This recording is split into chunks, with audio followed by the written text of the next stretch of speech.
Mesdames, Mesdemoiselles, Messieurs, bonjour. Merci de vous être laissé entraîner par le rythme, par la puissance d'élan comme ça de Philippe Breno, qui vous a invité à frapper des mains et à être en rythme avec donc l'introduction de notre débat. Philippe Breno et Laetitia Corinne, je prononce bien. Pardon ? Breno. Et donc c'était pour votre nom à vous, Laetitia Corinne, que je... Voilà. D'accord, mais il faut parler dans le micro. Dans ces cas-là, il faudra parler dans le micro. Vous pouvez vous oublier de ce qui vous ne regardez pas, mais vous parlez dans le micro.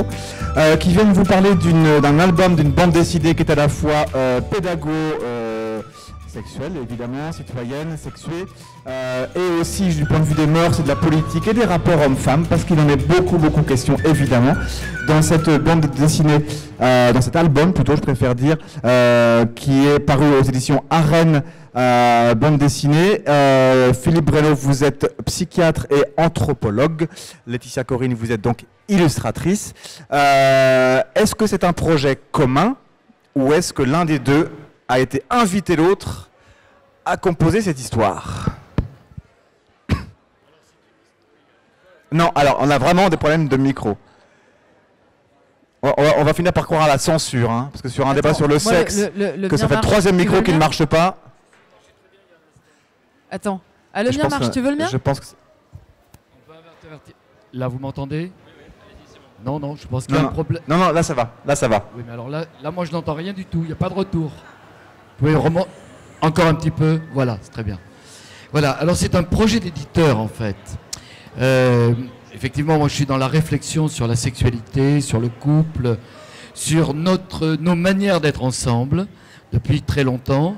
Et c'est un projet d'éditeur parce que je n'aurais pas pensé faire une bande dessinée si j'avais pas eu cette opportunité de la raconter d'une façon différente de ce que je fais habituellement.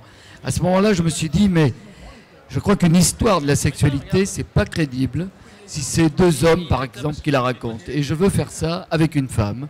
Alors j'ai dit, je veux faire ça. Je veux pas une illustratrice. Je veux quelqu'un avec qui on va échanger. Et en définitive, on a écrit cette bande dessinée à deux. Il y a eu un casting qui fait que on s'est trouvés. Et ensuite, on va travailler pendant une année entière, ce qui est beaucoup plus que je crois ce qu'on a fait chacun sur des albums ou des livres personnels. Je te la passe.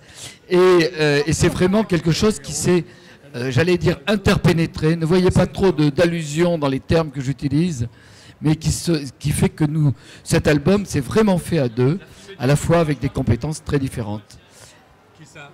Ah bah si, ça marche, ça y est, magnifique. Ça marche très bien même.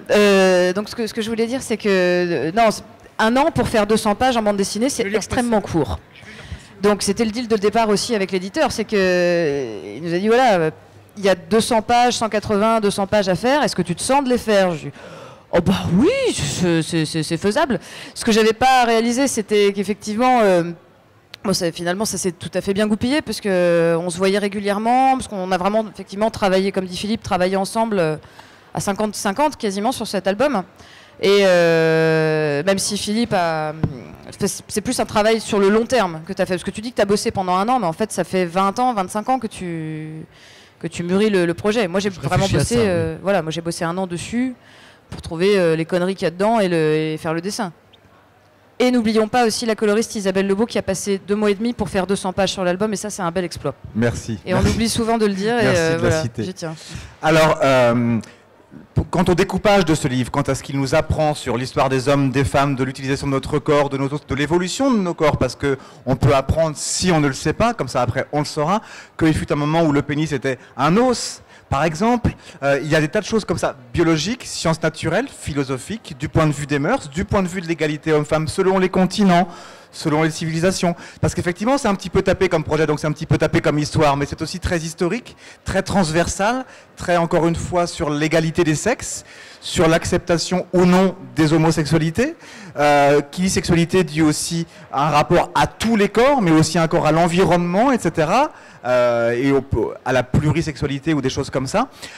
Et donc, ce livre qui brosse toute notre civilisation, vous avez choisi un découpage historique. Il y a la préhistoire, il y a les antiquités, je dis bien les antiquités parce qu'il y a plusieurs continents.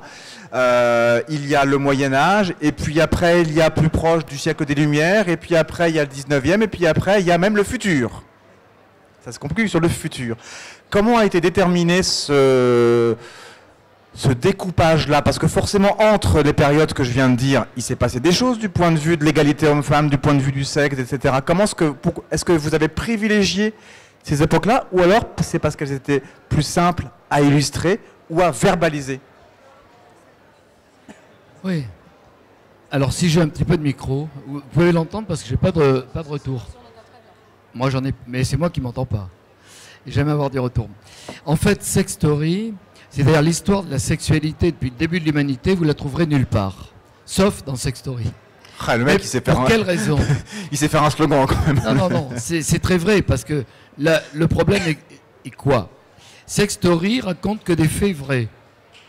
Que ce soit dans l'anthropologie, que ce soit à la préhistoire, que ce soit dans l'Antiquité, que ce soit au 15e, au 18e siècle. Vous ouvrez les livres d'histoire de toutes ces époques, vous avez 0 fait sexuel. Parce qu'on ne va pas vous parler, ni même en cours d'histoire, d'Henri III, et c'est mignon. Quelquefois, quand un prof est intéressé, il va peut-être oser le dire, mais c'est très compliqué. Parce qu'à ce moment-là, j'aborde quelque chose de l'ordre de la sexualité. Tiens, je devrais essayer peut-être de parler de l'homosexualité, qu'est-ce que ça peut être? C'est-à-dire qu'en fait, notre culture, même pas classique, a gommé tous les faits sexuels de l'histoire. Et c'est très simple. Nous avons, enfin moi depuis très longtemps je les récolte, je suis enseignant à Paris Descartes dans le domaine de la sexualité et j'ai rassemblé tout ça et c'est ce que vous trouvez dans Sex Story. C'est-à-dire tout ce que vous ne trouvez pas dans les livres d'histoire, c'est là-dedans. Alors vous achetez Sex Story, vous découpez avec des petits ciseaux, vous rajoutez dans vos livres d'histoire et vous avez une histoire complète. Et puis il y a autre chose aussi, c'est que en fait en matière d'éducation sexuelle, on n'a pas d'éducation sexuelle de manière générale, que ce soit l'histoire de la sexualité ou la façon dont notre vie sexuelle se déroule de manière générale, en fait.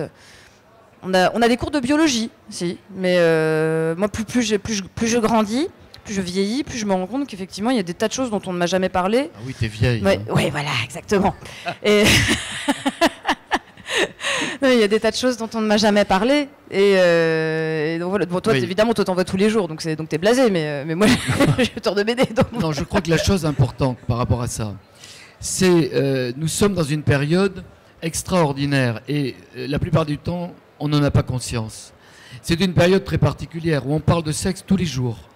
Pour ceux qui ont un petit peu de recul, qui ont 40, 50 ans, vous savez très bien qu'en 1970, vous aviez les mêmes journaux, il y avait 0 article sur la sexualité. Aujourd'hui, on en parle tous les jours, ça fait de l'audience. Ça fait de l'audience pourquoi? Parce que tout le monde s'interroge. Non pas parce qu'on vivrait une époque de totale liberté. Oui, on est tant mieux plus libre. Mais il y a beaucoup de difficultés parce que l'intimité est difficile à vivre. Il n'y a aucune éducation à la sexualité. On parle de sexe tous les jours et on ne l'explique jamais. Et c'est ce hiatus, moi je m'évertue à le faire dans de l'éducation à la sexualité, la formation de professionnels, des choses comme ça. Et d'une certaine façon, Sex Story en fait partie. C'est-à-dire essayons de comprendre. Je crois qu'on va bien comprendre notre époque. On ne va bien comprendre l'intimité que l'on vit que si on la met en perspective avec le passé. Par exemple, que le mariage d'amour, c'est-à-dire le fait de se choisir 2 personnes, et maintenant, au-delà d'orientation sexuelle, ça a moins d'1 siècle, je dirais, c'est plutôt à peine depuis la Deuxième Guerre mondiale. Le fait que l'homosexualité soit plus vraiment totalement condamnée, vous voyez, c'est fait à peine, regardez c'est très extrêmement récent. Ouais, et aujourd'hui, vous avez encore, je crois que c'est 17 pays dans lesquels l'homosexualité est condamnée à mort. Même en France, pour certaines personnes, c'est pas encore acquis. Hein, donc Bien entendu, on a vu qu'avec la Manif pour tous, on s'est rendu compte que beaucoup de gens ne comprenaient pas ce qu'était l'orientation sexuelle. Mais d'une certaine façon, c'est normal. On ne nous l'a jamais expliqué. Donc, on va essayer d'expliquer. Et je crois que l'histoire est peut-être le meilleur des pédagogues, parce que l'histoire va nous montrer des choses, ça va nous l'expliquer. Est-ce que justement il y a de la même manière que tous les écrivains du monde vous diront qu'il est pratiquement impossible d'écrire une scène d'amour décrire le sexe. Est-ce que, alors, avec l'illustration ça se passe différemment, mais est-ce qu'il y a quand même des choses, surtout lorsqu'on travaille à deux, où parfois il y a peut-être des choses qui ne s'illustrent pas, qui ne s'expliquent pas pareil pour l'individu Philippe Breno et pour l'individu Laetitia Corine. Est-ce qu'il y a des choses qu'il a été ici impossible à concevoir malgré vos deux brillants cerveaux et du coup à rendre ici? De la même manière que pour un écrivain, sur une acception un petit peu poétique, hein, de la même manière qu'un écrivain vous dit qu'il est impossible d'écrire une scène de sexe ou une scène d'amour. Pratiquement impossible. En l'occurrence, on trouve toujours des ficelles. En fait, par exemple, sur Freud, je me souviens, parce que c'est une conversation qu'on avait eue avec Philippe, quand il m'a parlé des... Voilà, par exemple, la sexualité infantile, entre guillemets, de Freud, voilà, quand il parle de la sexualité des enfants, c'est très compliqué à illustrer. Et ça, j'ai dit à Philippe, je vais galérer, mais grave. Quand j'ai vu arriver le truc, je lui ai dit, comment tu veux que j'illustre ça? Et on trouve toujours des sorties de secours. Et Philippe, par rapport... Ça, pour le coup, je vais prendre le point inverse. Là, ce que vous avez trouvé, c'est Freud qui intervient justement sur la question du tabou, hein, quand il y a justement la question du sexe entre frères et sœurs ou de l'inceste. Oui. Il y a juste la vignette de Freud, à peu près aussi drôle qu'on le connaît, qui dit « tabou ». Par exemple, ouais. Mais moi je pensais plus au XXe siècle, quand on... Voilà, entre 1 et 2 ans, entre 3 et 4 ans, le stade anal, etc. L'enfant qui va tomber amoureux de sa mère, l'enfant qui va tomber amoureux de son père, etc. Ça, c'était assez compliqué à mettre en place parce que c'est quand même des stades de pré-sexualité, entre guillemets. Et la sexualité des enfants, c'est très compliqué déjà à expliquer. Et à dessiner, c'est encore pire. Donc c'est encore plus compliqué. Mais à contrario, et là Philippe, je pense que tu pourras en parler, la scène de sodomie qu'il y a à Babylone... Enfin, oui, il n'y en a pas qu'une. Hein. Ah non, bien sûr, mais Philippe reprend souvent cet exemple-là. Oui, je prends souvent cet exemple. Voilà. C'est-à-dire que ce que je vais dire, tenez, toute l'année dernière, beaucoup d'amis me demandaient quel livre tu es en train d'écrire. Parce que quand on écrit, effectivement, il y a toujours quelque chose qui est en cours. Et je disais, par exemple, une histoire de la sexualité. Les gens disaient, bon, d'accord. Je dis, j'ai pas fini la phrase. En bande dessinée, je veux la voir. C'est-à-dire qu'on s'est rendu compte, et nous sommes, avec Laetitia, devant un phénomène, on est totalement scotché, parce qu'il y a des fils de signature, comme avec d'autres auteurs, mais la plupart des gens ne prennent pas un ouvrage, ils en prennent 2. Ça, je sais que je veux l'offrir à un tel parce que je pense qu'il doit comprendre ça. Et je crois que c'est l'articulation entre les idées et le dessin qui le permet. Parce que la scène dont je vais vous parler, là, cette scène à Babylone, puisque ça m'a amené, par exemple pour le Moyen-Âge, à tout relire Duby et les historiens des mentalités. Pour être très juste, je connaissais parce que j'enseigne cela, mais pour aller plus dans le détail. À Babylone, c'est-à-dire en Assyrie, c'est-à-dire il y a 5 à 7 000 ans, eh bien, je décris une scène qui est mot à mot racontée dans des tablettes cunéiformes. C'est l'histoire d'un homme qui se promène, qui est avec 2 courtisanes, non pas avec sa femme, puisqu'on ne vit pas avec sa femme, hein, on féconde sa femme, mais on a, je veux dire, l'amour, la sexualité, l'intimité, la sensualité, ça se vit avec d'autres. Donc il est avec des courtisanes, il marche, il rencontre, il voit une prostituée dans cette taverne qui est en train de siroter avec, comme une paille, ça s'appelle un chalumeau, mais elle est en train de siroter de la bière. Elle est penchée en avant, il s'approche, il la sodomise. Ce texte est mot à mot... En toute simplicité. Toute simplicité. Oui, pardon, il la sodomise en toute simplicité. Merci Laetitia. Et je veux dire, cette scène, vous la lisez, les assyriologues la lisent. Bon, je la mets par écrit dans un livre. Elle a un intérêt très relatif. Par contre, la qualité du dessin de Laetitia fait que cette scène, je veux dire, n'a ni rien d'obscène, ni de pornographique, permet d'illustrer l'idée. Et en même temps, ça permet d'être en décalage, de ne pas être en plein dans ce que nous imaginons, par exemple, nous pratiquant, par exemple, la sodomie, pourquoi pas. Et par contre, on réfléchit à ce que veut dire la scène, à la relation que les gens ont tout à fait différente de nous. C'est-à-dire qu'il ne s'agissait pas d'un acte obscène, il ne s'agissait pas de ce que nous appelons sodomie, rien n'avait à voir parce que le contexte était différent. Et c'est ce que permet, à mon avis, l'articulation des idées et le dessin et la qualité de ton dessin. Alors, juste je dois le dire devant tout le monde. Oh, merci beaucoup, Philippe. Vraiment, merci beaucoup, Philippe. C'est très gentil, je suis extrêmement flattée. Non, ce que je voudrais juste préciser, c'est que j'ai traité graphiquement d'une certaine manière Sextory. Si j'avais raconté, si on avait raconté la même chose avec un dessin trash, ça n'aurait pas été le même livre. Et c'est de même que, voilà, ce dont vous parliez tout à l'heure. C'est-à-dire que la même scène de sodomie avec un dessin plus violent, et tout bête, le mouvement, la vitesse. Et là, c'est pas une illustratrice que je vais la prendre, parce que la raison pour laquelle cet ouvrage ne verse aucunement dans l'humour bidasse, dans l'humour porno. C'était un choix. Et précisément pour la scène de sodomie. Beaucoup d'illustrateurs auraient choisi de faire le mouvement de sodomie. Là, il n'y est pas. Et sur très très peu Quasiment de scènes, pas, ce sont des scènes de position sexuelle qui transcrivent la domination de l'un sur l'autre quand elle doit la transcrire et qui ne la transcrivent pas lorsqu'il ne faut pas la transcrire. Mais à aucun moment il y a du mouvement, donc à aucun moment vous ne jouez ou vous ne cherchez à jouer avec le fantasme du lecteur, parce qu'il peut y avoir un lecteur à peu près orthonormé normalement, et puis d'autres un peu plus godin, ou un peu plus obsédé, ou un peu plus pas au fait, un peu entre mineurs, majeurs, enfants, hein, bon. On ne sait jamais sur qui on tombe. Tout à fait. Donc, je n'ai eu de cesse. Je me suis dit, ça se trouve, il y a quand même des siècles où ils vont mettre en mouvement. Eh ben non.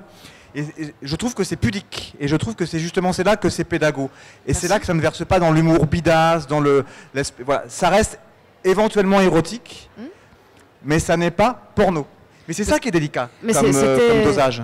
Tout à fait, mais c'était le deal de départ en fait quand on a rencontré l'éditeur, c'est que moi on m'a demandé comment je voyais l'album, je disais je vois effectivement une possibilité de faire énormément de choses très drôles à partir des textes qu'on a, mais surtout à aucun moment basculer ni dans le vulgaire, ni dans le porno, ni dans le bidasse, même si j'en suis parfaitement capable. Et qu'à la base, Bruno me disait, je faisais des trucs plutôt dans ce style et je continuerai à en faire parce que ça m'éclate. Mais je me disais, mais pour ce sujet-là, ce n'est pas possible. Parce que là, on va se fermer... déjà, ça va desservir le propos. Mais absolument. Ça va le discréditer complètement, ça ne sert à rien de faire ça. Il y a du nu à chaque page.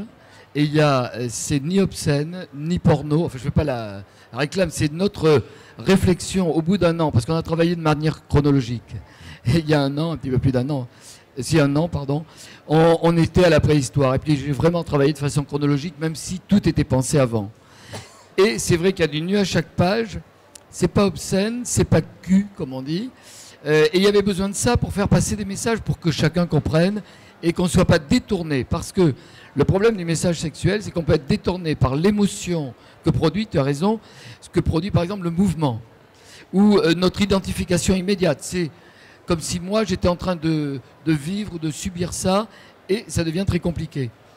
L'idée, c'était justement qu'on vous propose quelque chose qui permette de réfléchir à ce qu'est la sexualité, ce qu'on ne fait jamais.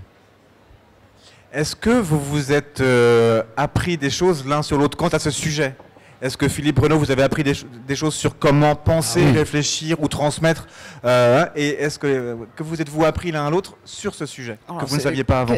Qu'est-ce qu'on s'est appris? Moi j'ai appris beaucoup sur le sujet parce que je suis une béotienne, mais on a surtout appris en travaillant l'un avec l'autre. Enfin, moi je me suis surtout rendu compte que bon, on n'a pas tout à fait le même âge, on n'a pas le même sexe, je ne sais pas si ça se voit, mais du coup on a forcément des approches et des sensibilités différentes.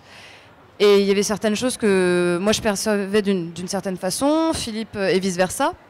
Et c'est comme ça en fait que ça a été très enrichissant de bosser tous les deux. Et c'est aussi peut-être ce qui fait la richesse, si j'ose dire, du produit final, c'est que on a appris l'un de l'autre et l'un avec l'autre. Mais oui, je disais tout à l'heure interpénétré, mais c'est vrai.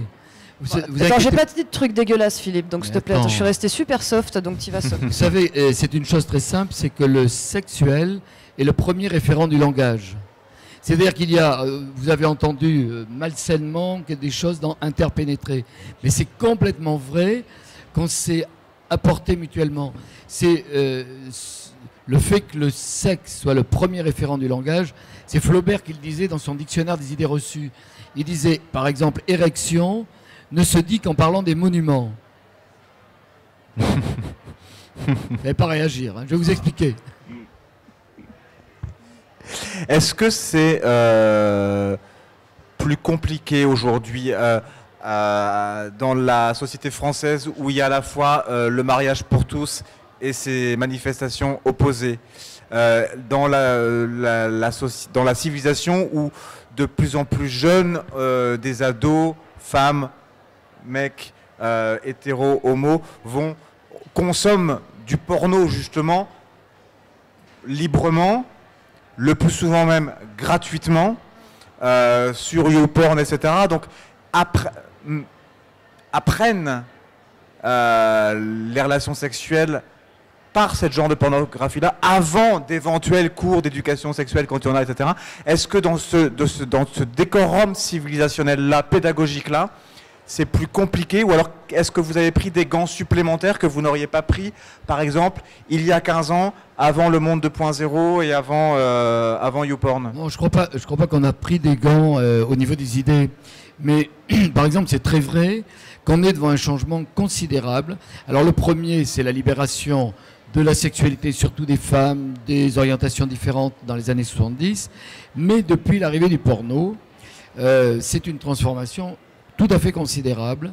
Il n'y a pas très longtemps, dans une émission de radio en direct, où on posait la question, le porno a-t-il changé la sexualité de nos ados?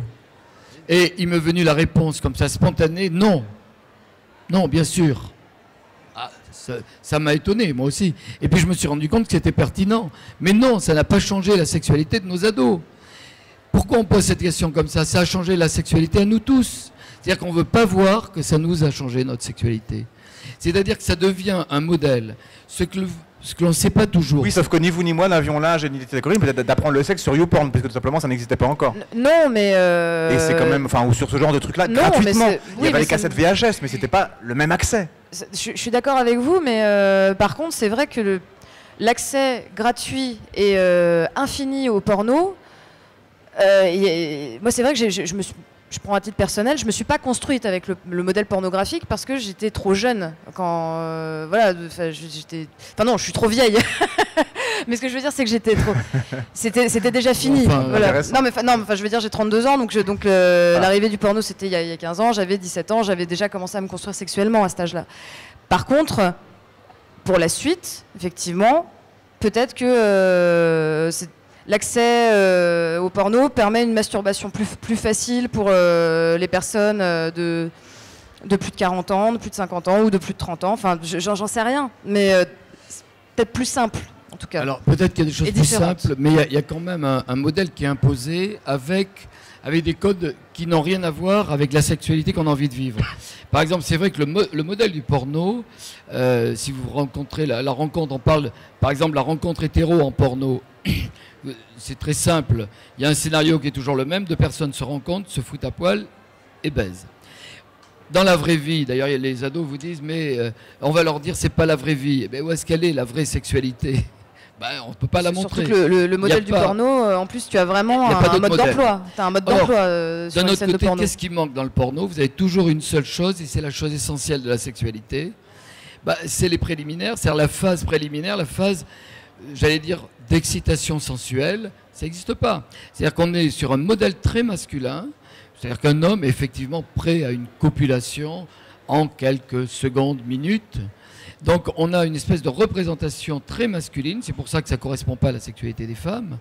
Et c'est vrai qu'à ce moment-là, ça dérange la construction, parce qu'il faut quand même le savoir, ce qui n'est pas très connu, la sexualité n'est pas naturelle, elle n'est pas naturellement réalisable, elle est totalement apprise. Ce qui fait qu'il faut qu'il y ait un modèle, et aujourd'hui... Totalement éprise. Elle est totalement éprise, elle est totalement apprise. C'est-à-dire que le problème, c'est qu'on va l'apprendre avec le modèle du porno.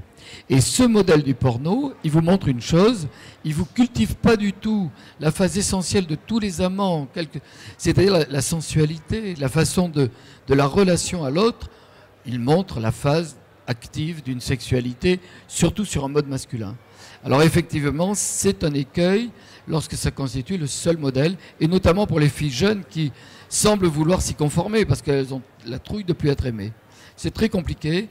Le modèle porno, aujourd'hui, est le seul modèle pédagogique, puisqu'on n'a pas d'éducation sexuelle et qu'il faut un modèle. C'est un modèle pédagogique. Et le problème, c'est que c'est le plus mauvais modèle. Et au lieu d'autoriser justement l'éducation sexuelle dans certaines écoles, enfin même dans toutes les écoles, on préfère que les élèves aillent se documenter par eux-mêmes sur YouPorn. C'est une aberration, enfin pour moi. Ou alors maintenant, puisque ça existe, comme vous disiez, pour la première fois, vous le disiez, dans le livre... Ce n'est pas un manuel d'éducation sexuelle, c'est un livre qui permet de mieux comprendre la sexualité. C'est l'histoire de la sexualité, mais ce n'est pas un manuel d'éducation sexuelle, c'est pas la même chose. Non, merci d'avoir corrigé. Et sur ce beau lapsus aussi entre épris et appris, qui est joli, qui sonne juste dans un festival littéraire. Eh bien voilà, je vous invite à aller consulter. Vous êtes ici jusqu'à ce soir et la fin de la foire du livre, voilà. Tous les deux. Tous les deux. Tous les deux. Donc sur le stand des éditions des Arènes, dont vous avez les références en tête ou... C'est le L28, je crois. L28. Je crois que c'est L28. Là-bas. Voilà. Tout là-bas. Voilà, donc en signature dès maintenant et donc pendant quelques heures encore, profitez-en pour Sex Story que je vous remontre et que je remontre à la caméra en remerciant nos invités et l'équipe de Corrèze TV de son beau travail et d'avoir corrigé les micros qui refusaient de nous laisser parler de sexe un dimanche. Merci. Merci.